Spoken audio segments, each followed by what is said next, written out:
سلامونه دوستانو، نن غواړم چې یو ډول د چرګ د سینې کباب په داش کې پاخه کړمه.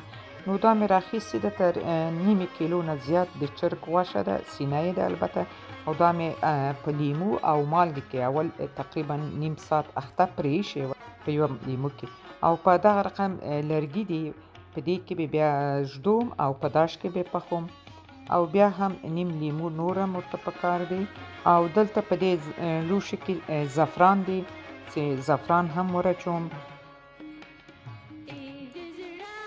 2 دانې مې پیازه ښه ډېر میده کړي دي، که له ماشین یې وباسئ خو ما په چاړې میده کړي دي، او هوږه ورته پکار ده، البته تاسو خپله خوښه ډېره که تر دې ډېره هم استعمالوئ. او دې نه علاوه چې ده تاسې وینئ سره بانجان دي، دلمهی شین مرچ ته لږ څه، او لږ څه هم سره مرچ دلمهی دي چې دا به په هغه لرګي کې بیا ږدومه. او ورسره چې ده مساله یې ما راخیستې ده کورکمن، تور مرچ چې تور مرچ ډېر ترخه نه دي خو هغه بوی یې ښه کوي، او دې نه علاوه چې ده ما ورته مایونیز سس مایونیز راخیستی دی، مستې هم ور اچولی شئ چې لږ غوړې مستې، خو زه دا ځکه ور اچوم چې زه بیا غوړي نه ور اچوم، که مستې تاسې ور اچوئ باید بیا نو څه غوړي هم ور واچوئ د چرګ ته. اوس چرګ چې ما مخکې اخته کړی و په مالګې او لیمو کې، نو اوس به دا مواد ټوله ورته ور واچومه. 2 قاشقې مایونیز کفایت کوي، غوړ دي، او لیمو کې خو مې مخکې هم اخته کړې وه خو بیا هم لږ څه لیمو نور هم ور اچوم. او لیدونکو اوس به چې ده دا مواد د دې غوښې سره ښه حل کومه، او په لاس باندې مې چنګالومه چې د چرګ غوښه ټوله مواد جذب کړي.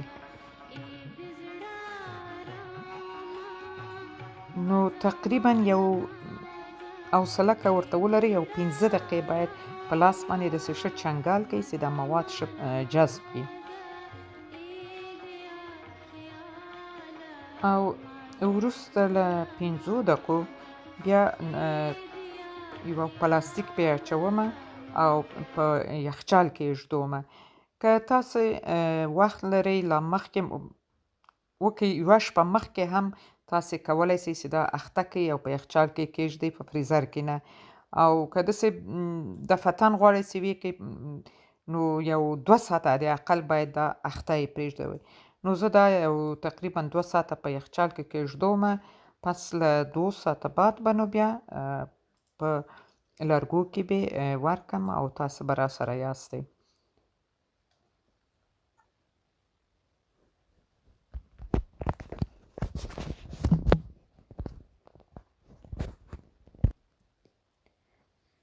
دوستانو اوس نو لومړی به زه دا تاسې وینئ په دې لرګو کې به دا سبزي چې ده د دلمهی مرچ دا به پکې ورکمه.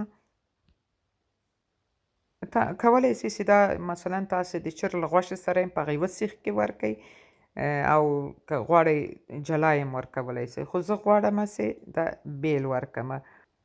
دا د لرګي سیخان چې دي د داشو لپاره دي، البته په ارکاري کې هم تاسې ږدولی شئ، او دا چې ده یو وار مصرف لپاره دي، یعنې 2-3 وارې نه مصرفیږي.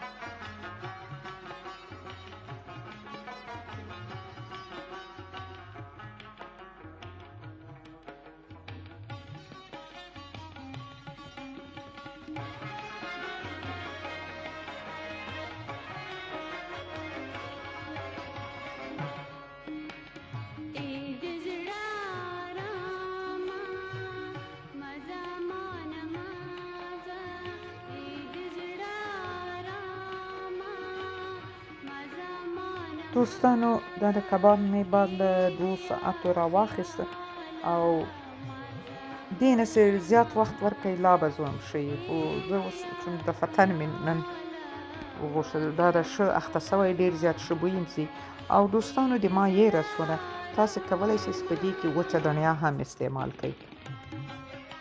ټوله غوښه به په همدې شکل په سیخانو کې ورکوئ. دا مو خپله خوښه چې په هر سیخ کې 10 ټوټې ورکوئ، 15 ورکوئ. په منځ کې د هرې ټوټې چې ده مرچ ورکوئ، دا دلمه‌یي مرچ ورکوئ، رومي بانجان ورکوئ. دا نو خپله خوښه.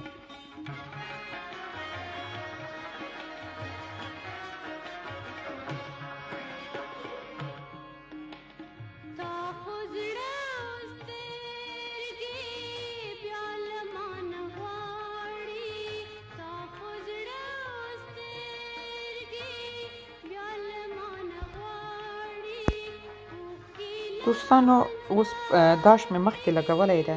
په دې قالب کې به زه اوبه واچوم او د دې په خاطر چې کباب وچ را نسي نو دا قالب اول اوبه پکې اچوم زیاتې څومره پکې گنجایش شي او په سر باندې به د داش جالۍ ږدوم خاص د دې له خاطره چې کباب وچ را نسي.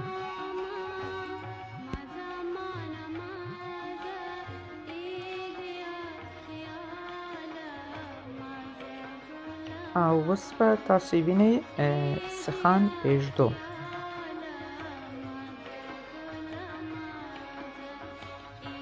داش مې تقریبا یو 10 دقیقې مخکې لګولی و، لږ څه په تیزه درجه ګرم ده او په اوله کې به یې لږ څه درجه ور ټیټه کړمه، یو 180 درجې. بیا چې پوه شم چې اتې لږ پخېدا راځي بیا درجه لږ څه تیزومه چې سوروالی هم پیدا کړي. او البته دوستانو مخته تر دې یو وارې بیا هم هلته لږ سپرې غوړي پرې وهمه، ګرچې دا غوړي سم دي، هغه مایونیز غوړ دي، خو بیا هم لږ څه غوړي به هم بیا پرې ووهمه بعد له 1 دقیقو.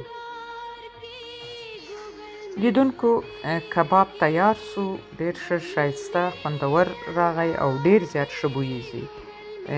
که څه هم ما ورته وچه دڼیا هم نه وه اچولې. نو تر بلې ویډیو مو په خدای سپارم. الله مو مل او ساتندوی.